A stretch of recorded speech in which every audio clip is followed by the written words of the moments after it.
Hey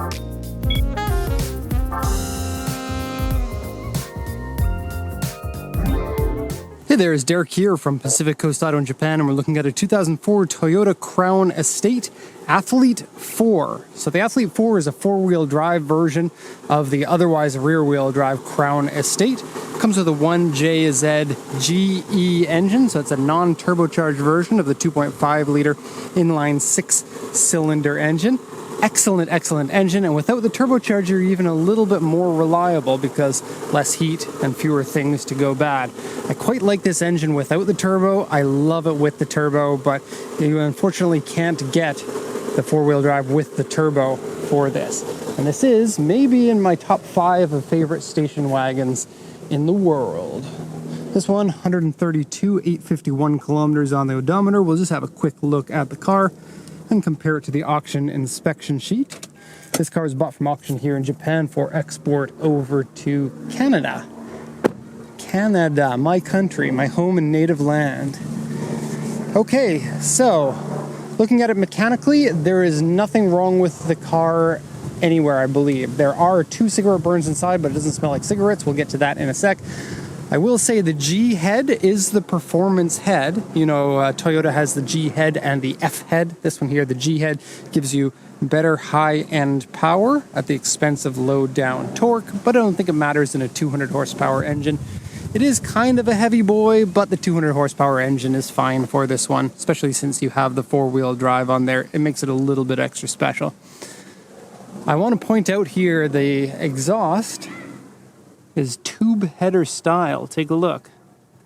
Very cool from factory, giving you excellent airflow. And for people who don't know, the 1JZ head can be put onto the 2JZ engine to offer you better breathability, which is awfully weird because it is a smaller displacement engine that the head comes from originally, a 2.5 instead of a 3-liter. Okay, coolant and oil both look fine, so let's close the hood here. The auction sheet said that there's rust in the suspension areas, so I did extra check around the top mounts here, and there's no sign of any rust there. The only rust I could find is some very light surface rust on control arms, which really doesn't matter to me. Make sure you look at it on a lift, though, with a flashlight, and look in all the areas that I wouldn't be able to see. There might be some more rust in there. Okay, and so before we get into it, I want to say that the Crown Estate has about an inch more, here I am speaking non-Canadian, 2.5 centimeters more ground clearance than the regular version. And while these are original size wheels and tires, they aren't the OEM wheels. And they do look a little bit small, especially with the slightly lifted suspension. And because it has sports aero parts on it. Sorry guys for having you on camera. So have a look, the front bumper. I believe this is factory. It has a factory fit and finish look to it, but it has like an M5 looking like intake there. It's something I've never seen before on the Crown Estate. And I think it was a package to go along with the side skirts that are a little bit deeper and the rear bumper. And so if you need this for Canadian winters, you might want to keep the high ground clearance, but I think the car would look excellent if it were lowered as well. I've always loved the look of these wagons lowered.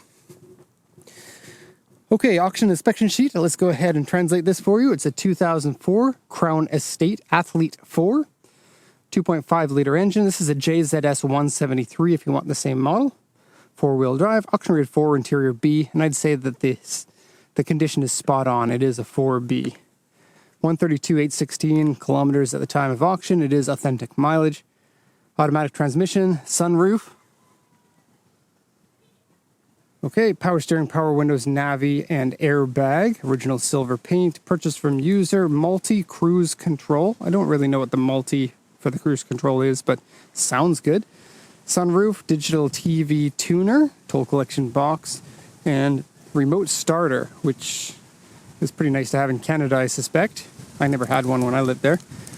Okay, so owner's manual and warranty papers is going to be sent to the buyer. It has aftermarket wheels on it. The driver's seat has a cigarette burn. Headlighter has a cigarette burn. I'll point those out when we get to the inside. And then suspension area rusty. And then nothing else mentioned on there. There's an A3, which is a large scratch on the side skirt. And an AU2, which is a medium scratch and dent on the rear bumper. The rest of the body is pretty much perfect. W2 here's a repainted section, but it was repainted well, so it doesn't stand out. Okay, so let's take you for a tour around it. Love the size of this, love the boxiness. I think a station wagon deserves to be boxy like this. It will maximize your inner cargo room. Absolutely, you can sleep in the back of one of these if you wanted to. And for people who love Toyotas and don't necessarily want to be like everyone else and have an SUV, this is prime car real estate for you. Okay, so that was a little bit of a jab at the prices of houses in Canada at the moment. People have to sleep in cars, and so prime real estate if you want, because you can sleep in it. And woe is me, the country of Canada has taken a turn for the worse because of the house prices and all of the problems that causes. But this is not a video on that. Let's talk more about the car. Okay, so in terms of damages, let's have a look at those once I'm done the once around here. I think this has a lot of street presence. Every time I see one of these on the streets here in Japan, I'm like, good. I want one of those. But I've never really pulled the trigger. There are so many cars I want, and this absolutely is in the top 100, which doesn't make it sound like it's very high, but there are thousands of cars that I could see myself owning. Okay, so headlights are a little bit cloudy. Now, they are underneath a copper, like a champagne color behind the lens as well. And so it kind of makes them look a little bit more faded too. Front bumper here has scratch here and here. They're fairly deep scratches that won't come out with polishing. The grille is in good condition. It says Athlete. Athlete is the sports or sporty version of it. Okay, the hood paint looks good. Here's the repainted fender. And depending on how the light hits it, it looks fine. I didn't really notice anything, and I watch for paint all the time. Front bumper here has a scuff here and a scratch here.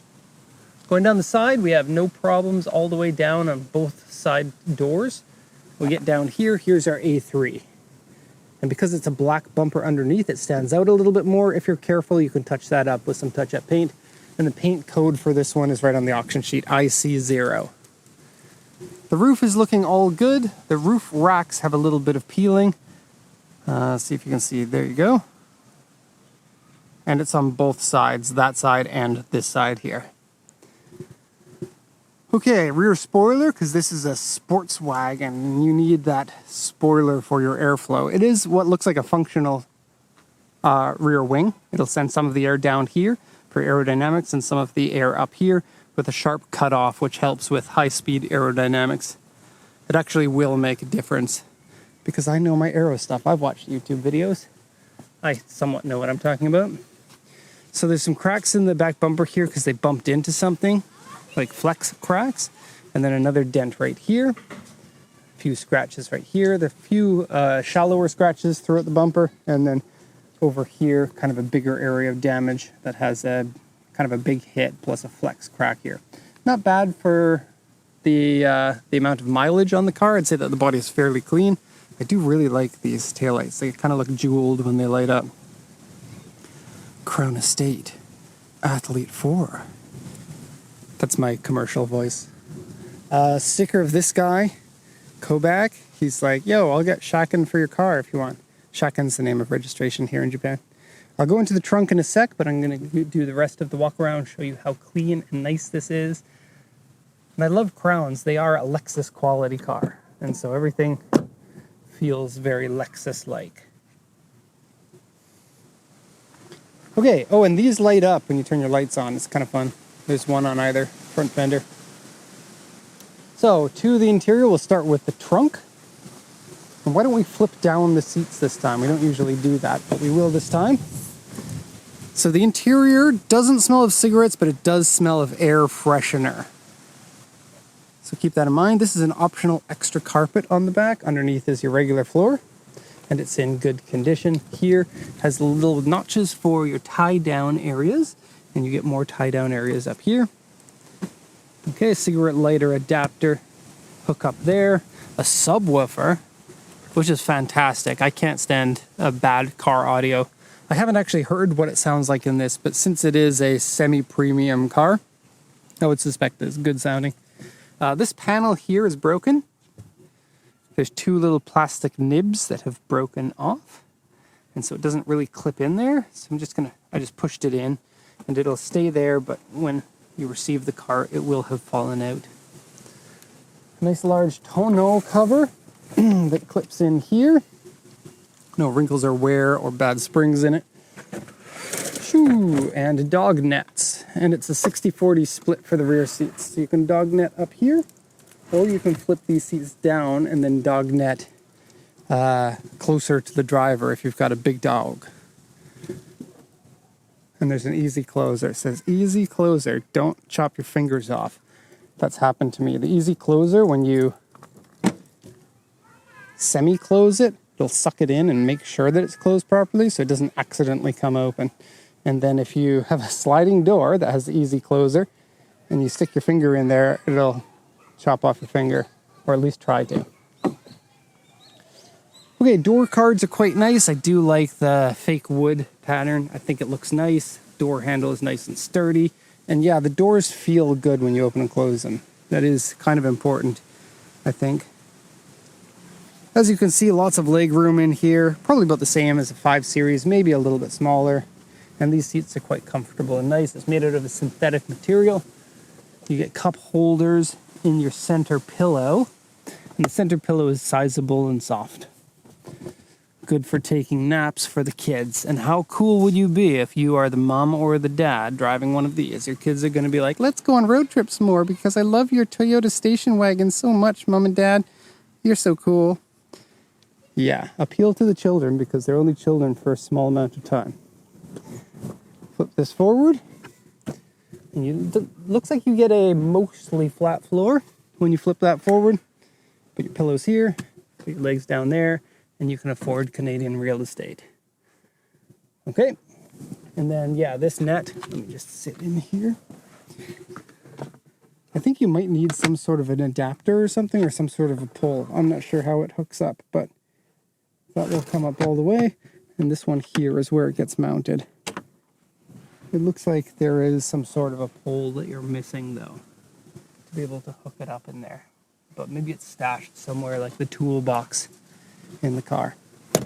And I must say, kind of a weird latch system. It's just a button here, one button, but nothing to grab on. Usually, you know, something, I don't know, not difficult, just difficult for me. Let's go into the front now.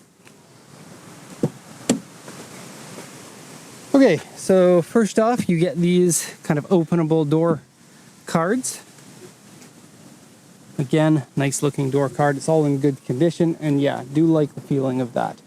Power windows are all fine. They are all auto, which is nice. I don't know why they ever made power windows where the driver is the only person who gets the auto one. Seats here match the ones in the rear. Of course they do. Remember, there's a seat and a headliner cigarette burn, so let's have a look at those now. Here's your seat burn right there. It doesn't stand out an awful lot. It hasn't gone all the way through.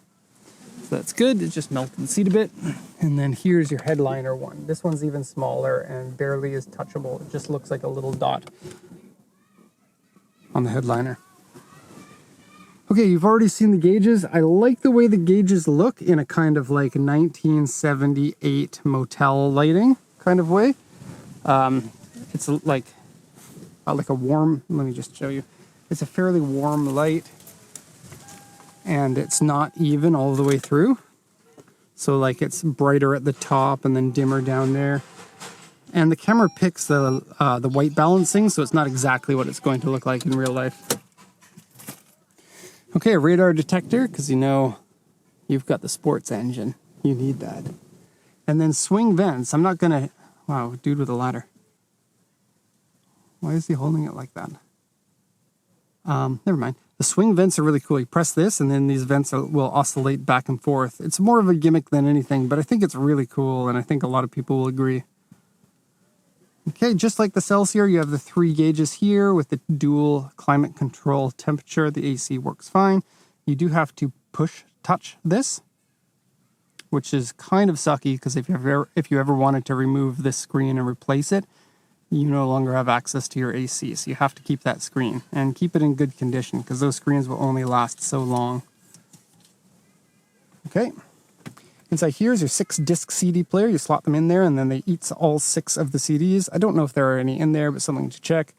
Tape deck in there. We used to get CDs all the time in cars, but nowadays, like for the last, I don't know, 10 years or so, CDs haven't been that popular. As we know, it's been smoked in. It smells more like air freshener, like I said. Here you get 2 cup holders. Weep, weep. There's a bit of a sticky stuff on here, otherwise the dash is in great condition. The worst problem with the car, it must have been an incredibly short person who drove this previously, because they have made a custom extender for the throttle pedal. And you guys probably know how much I hate aftermarket pedals on cars. They're usually pretty bad, but this one's the worst I have ever seen. Have a look. It's just made with like hardware. Can you see that? Lighten up, camera. With little like scraps of metal, pretty much. And it's flexible. Look. I'm not actuating the pedal at all. So if you step on this, you don't get a good pedal feel. You absolutely need to change this. I feel like it's dangerous. Okay. And let's have a quick look in here. You get that. You get that. A place for coins, even though people in Canada don't use real money anymore. Okay. All right. I think that's going to be the end of the report here. So let's shut it down and shut it out. Okay, so thank you so much, everyone, for watching. Hope you enjoyed this one. I hope you go and buy a Toyota Crown station wagon, because this is the end of the Crown station wagons. There are no more newer ones. Thank you so much for watching, and have a nice day.